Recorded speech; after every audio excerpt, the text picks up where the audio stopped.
नमस्कार देवी और सज्जनों, आप सभी को हमारे चैनल पे तहे दिल से स्वागत है। चलिए आज हम एक ऐसी पवित्र कथा जो सिंधु पुत्र असुरराज जलंधर और उसकी पत्नी सती वृंदा के विषय में बातें करेंगे और इसे गहनता से समझने का प्रयास करेंगे।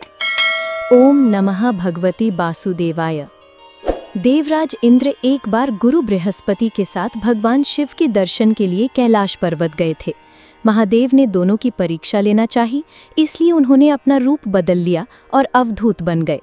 उसका शरीर जलती हुई आग की तरह धधक रहा था और अत्यंत भयावह लग रहा था। अवधूत दोनों की राह में रोड़ा बनकर खड़ा हो गया। रास्ते में एक अजीब आदमी को खड़ा देखकर इंद्र चौंक गए। इंद्र को देवराज होने पर गर्व होने लगा। उन्होंने उस भयंकर आदमी से पूछा कि तुम कौन हो? क्या भगवान शिव वर्तमान में कैलाश पर निवास कर रहे हैं या वे कहीं यात्रा कर रहे हैं? मैं उन्हें देखने आया हूँ। देवराज इंद्र ने बहुत से प्रश्न पूछे, लेकिन अवधूत योगियों की तरह चुप रहा। इंद्र को लगा कि कोई साधारण प्राणी उनका अपमान कर रहा है। उनके मन में देवराज होने का अहंकार पैदा हुआ, जो क्रोध में बदल गया। इंद्र ने कहा, मेरे बार बार अनुरोध करने के बावजूद तुम कुछ न कहकर मेरा अपमान कर रहे हो। अब मैं तुम्हें दंड देता हूँ। यह कहकर इंद्र ने वज्र उठा लिया, जिसे भगवान शिव ने उसी समय दबा दिया। इंद्र का हाथ अकड़ गया। अवधूत के रूप में भगवान शिव क्रोध से लाल हो गए। उनके चेहरे पर क्रोध की ज्वाला देखकर बृहस्पति समझ गए कि ऐसा भयंकर रूप महादेव के अलावा और किसी का नहीं हो सकता। बृहस्पति ने शिव स्तुति गाना शुरू किया। उन्होंने इंद्र को भी महादेव के चरणों में लेटा दिया और कहा, भगवान इंद्र आपके चरणों में लेटे हुए हैं, आपकी शरण है। आपके माथे से निकली आग उन्हें जलाने के लिए बढ़ रही है। हम शरणार्थियों की रक्षा करें। आप इस ज्वारा को कहीं और स्थान दें ताकि इंद्र का जीवन सुरक्षित रहे।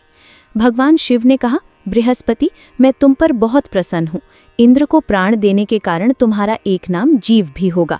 मेरे तीसरे नेत्र से निकलने वाली इस अग्नि की गर्मी को देवता सहन नहीं कर सकते, तो मैं इसे बहुत दूर छोड़ दूंगा। महादेव ने उस चिंगारी को हाथ में लेकर समुद्र में फेंक दिया। जैसे ही इसे वहां फेंका गया, भगवान शिव का तेज तुरंत एक बच्चे में बदल गया।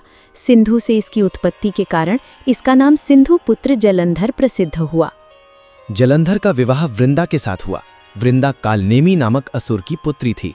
वृंदा भले ही असुर की पुत्री थी, लेकिन वह भगवान विष्णु की परम भक्त थी। जलंधर आगे चलकर असुरों का शासक बन गया। उसे दैत्यराज जलंधर कहा जाने लगा। कहा जाता है जलंधर के पास जो भी शक्तियां थीं, उसका रहस्य उसकी पत्नी वृंदा की पतिव्रता थी। वृंदा के पतिव्रत धर्म के कारण देवता भी जलंधर से जीत नहीं सकते थे। इस कारण जलंधर को अभिमान हो गया था और वह संसार में आतंक मचाने लगा था। इतना ही नहीं, जलंधर देवताओं की पत्नियों को भी सताने लगा था। जलंधर का अत्याचार बढ़ने लगा।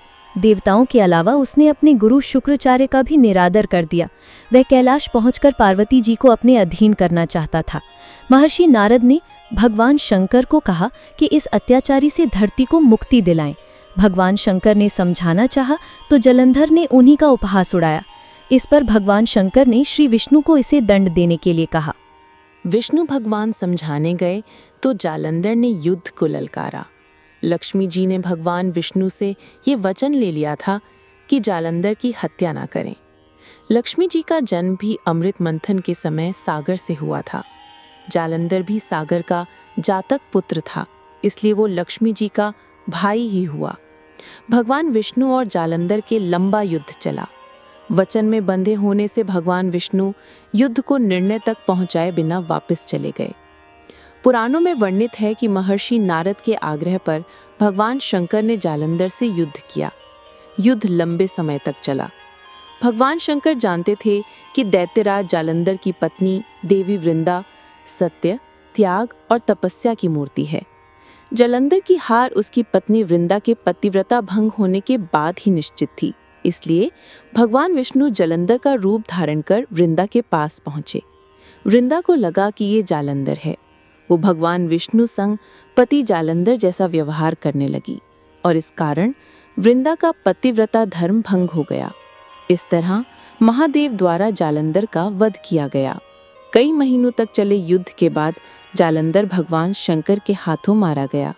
जब वृंदा को पता चला कि उसके साथ छल किया गया है तो वह क्रोध से भर गई, जिसके चलते उसने भगवान विष्णु को श्राप दे दिया। भगवान विष्णु वृंदा की पति की रक्षा नहीं कर सके। इस पर सती यानी वृंदा ने भगवान विष्णु को श्राप दिया कि वह धरती पर शालिग्राम यानी शिला के रूप में रहें। ये देखकर माँ लक्ष्मी बहुत दुखी हुई। इस पर देवी लक्ष्मी ने वृंदा से अपने पति भगवान विष्णु को इस श्राप से मुक्त करने की विनती की। तब देवी वृंदा ने सती होने से पूर्व भगवान विष्णु को अपने समीप रहने की शर्त पर अपने श्राप को संशोधित कर दिया। देवी वृंदा के सती होने के पश्चात उस राख से एक नन्हे पौधे ने जन्म लिया। ब्रह्मा जी ने इसे तुलसी नाम दिया। यही पौधा सती वृंदा का पूजनीय स्वरूप हो गया। भगवान विष्णु ने देवी तुलसी को भी वरदान दिया कि वह सुख समृद्धि प्रदान करने वाली माता कहलाएंगी और वर्ष में एक बार शालिग्राम और तुलसी का विवाह भी होगा। जी हाँ, प्रिय मित्र तथा गुणीजनों, इसी प्रकार आज की यह पवित्र कथा यही संपूर्ण करते हैं। मुझे उम्मीद है कि आप सभी को आज की कथा पसंद आई होगी। अगर पसंद आई हो तो कमेंट्स में जय श्री हरि लिखकर तुलसी माता को प्रणाम करिएगा। फिर अगला वीडियो में मिलते हैं। तब तक आप सब खुश रहें। धन्यवाद। जय माँ तुलसी, जय श्री हरि।